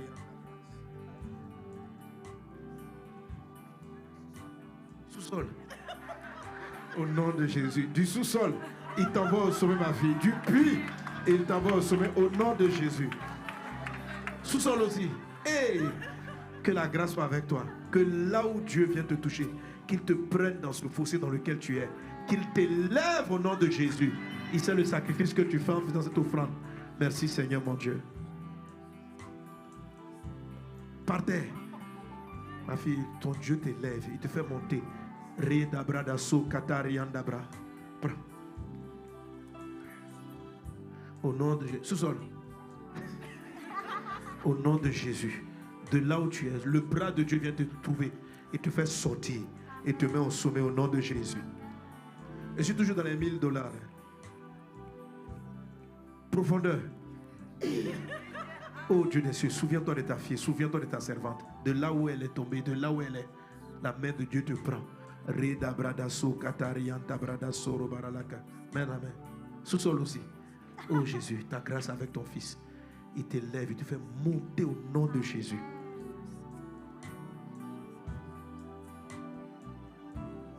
Qu'il en soit ainsi dans le nom de Jésus. Il te prend par la main, il te conduit au sommet dans le nom de Jésus. Amen. Bien. Partez en bas, en bas. Oh Dieu des cieux, souviens-toi de ce couple. De là où vous êtes, il vous prend. Il vous fait sortir de la noyade. Il vous fait sortir de l'eau. C'est comme si je vois comme si vous étiez dans de l'eau. Mais Dieu vous prend de sous l'eau. Et il vous élève. Il vous fait sortir au nom de Jésus. Prenez. Brenda soro barala kataraba brada soro baralaki. Rianda bradasla. Partez. Il en est ainsi au nom de Jésus. Il t'élève. Ton Dieu t'élève. De la poussière, il t'amène au sommet. Rida bradaslo, rianda bradasla. La faveur de Dieu sur toi. Ton Dieu te prend par son bras. Il te fait sortir. Il t'amène au sommet au nom de Jésus. Il en est ainsi dans le nom de Jésus. Ton Dieu te prend de là d'où tu es. Il te fait sortir, il te fait surnager au nom de Jésus. Qu'il en soit ainsi. Que là où tu es, là d'où tu viens, que Dieu te fasse sortir. Il en est ainsi au nom de Jésus. De là d'où tu es, il te prend de la poussière, il te prend de la poussière, il te prend du sous la terre et t'élève au nom de Jésus. Il te prend de là, en bas aussi, la faveur de Dieu sur toi. Il te prend de là d'où tu es et il te fait sortir au nom de Jésus. De là d'où tu es. Il te prend de là d'où tu es. Il te prend de là d'où tu es. Et il te fait sortir. Il te fait sortir de là au nom de Jésus. My friend.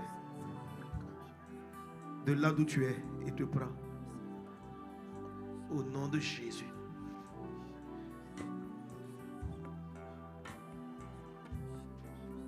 La faveur de Dieu est sur toi. Prends ma main. Que Dieu se retrouve. Que la faveur soit avec toi au nom de Jésus. Il te prend de là d'où tu es. Et il t'amène au sommet au nom de Jésus.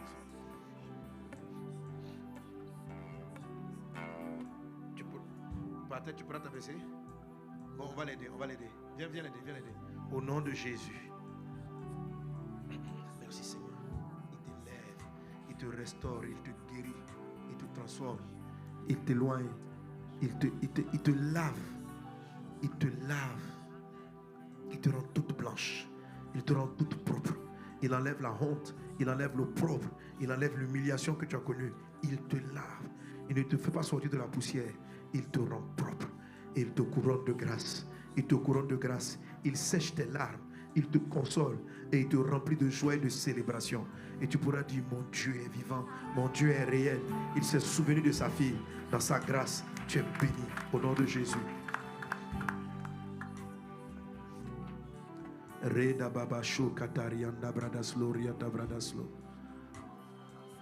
De la poussière, il te fait monter, fils.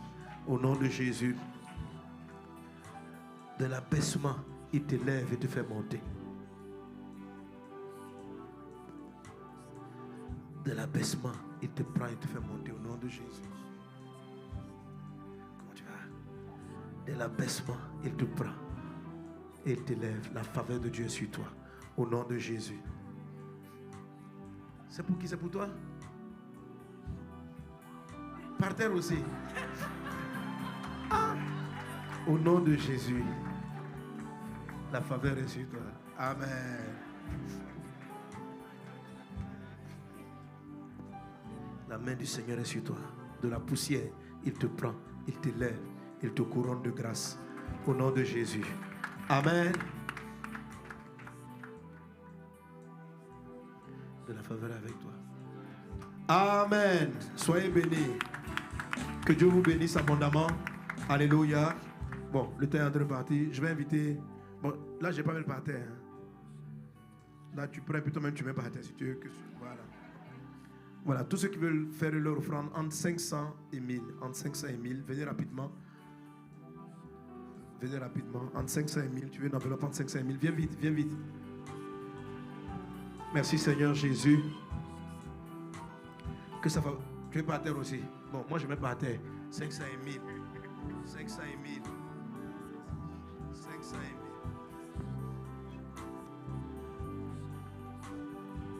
De la poussière au sommet. De la poussière au sommet. Reda bradaso kataramba bradas loriantabra. Rada bradaso katarababrus. Rebra kataraba bradas loriantabrus.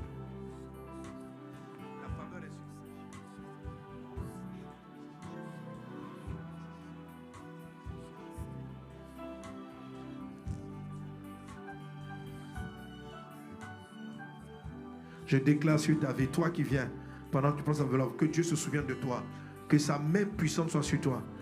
De l'abaissement, il t'élève, il t'élève, il t'élève, ton Dieu t'élève, ton Dieu te lave, ton Dieu te lave au nom de Jésus.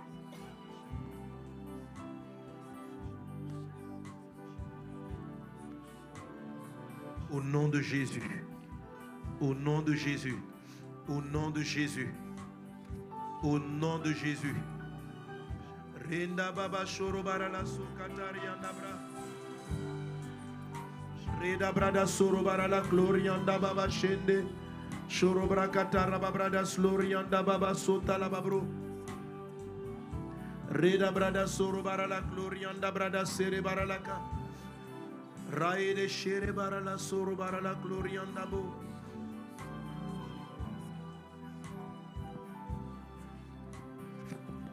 Il t'élève au nom de Jésus. Il t'élève au nom de Jésus. Il t'élève au nom de Jésus. Il t'élève au nom de Jésus. Il t'élève au nom de Jésus. Il t'élève au nom de Jésus. Amen. Alléluia. Merci Seigneur, je touche toutes ces enveloppes, que la main du Seigneur soit sur elles. Père, je prie dans le nom de Jésus. Nous voulons communier avec la grâce que tu as donnée à ce site. Communier avec la faveur, que ta grâce surabonde dans nos vies, au nom de Jésus. Amen. C'est entre 500 et 1000, c'est ça? Au nom de Jésus. Amen. Maintenant, en dessous de 500, entre 500 et 1000, voilà, ne vous privez pas de participer. Il faut donner ce qu'on a. Voilà. Donc, à cause du temps, je ne vais pas inviter tout le monde devant, mais je prie pour chacune des enveloppes afin que la faveur de Dieu soit dans ta vie, au nom de Jésus. Voilà. Donc, ceux qui veulent donner toujours entre 500 et 1000, je vais laisser ça ici par terre, mais les autres, levez simplement la main et les enveloppes vont venir vers vous, c'est-à-dire en dessous de 500. Je ne donne pas de montant exact, c'est toi et Dieu, vous savez ce que vous allez faire. Amen. Je donne des tranches pour qu'à l'intérieur, tu choisisses selon ce que tu as. Amen. Il faut donner avec ce que tu as, il faut donner avec ton cœur. Amen. Il faut donner avec ton cœur. Merci Seigneur Dieu. Merci pour ta grâce, au nom de Jésus. Amen. Donc, les portiers, venez prendre l'eau et puis distribuer. Vous levez simplement la main et on prend votre enveloppe. Maintenant, si tu veux qu'elle laisse par terre, laisse par terre. Donne un petit lot ici. Qu'on s'en garde l'eau. Voilà. À partir de 500. Amen. Bon, je ne laisse pas par terre. Attends, on va prendre pour papa. Merci Saint-Esprit. Merci pour ta grâce divine. Au nom de Jésus. Sois béni, papa.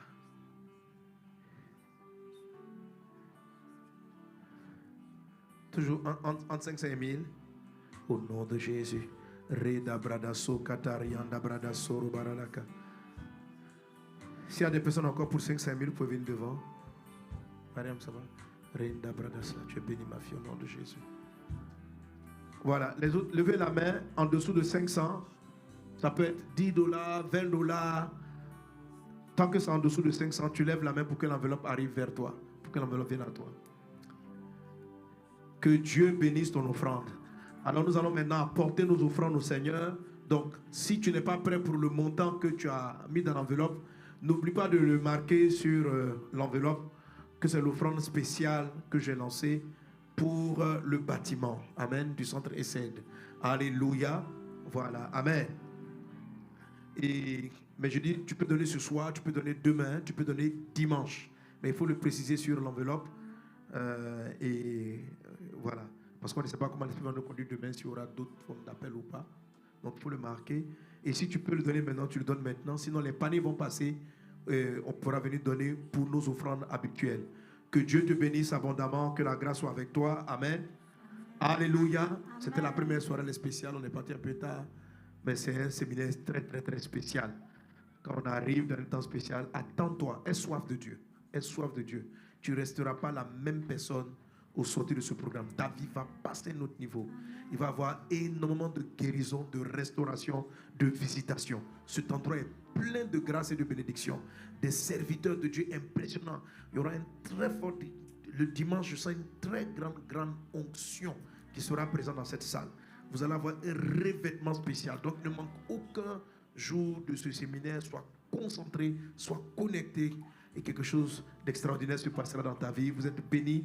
Amen. Je vais laisser la parole au pasteur José, au dirigeant pour la suite.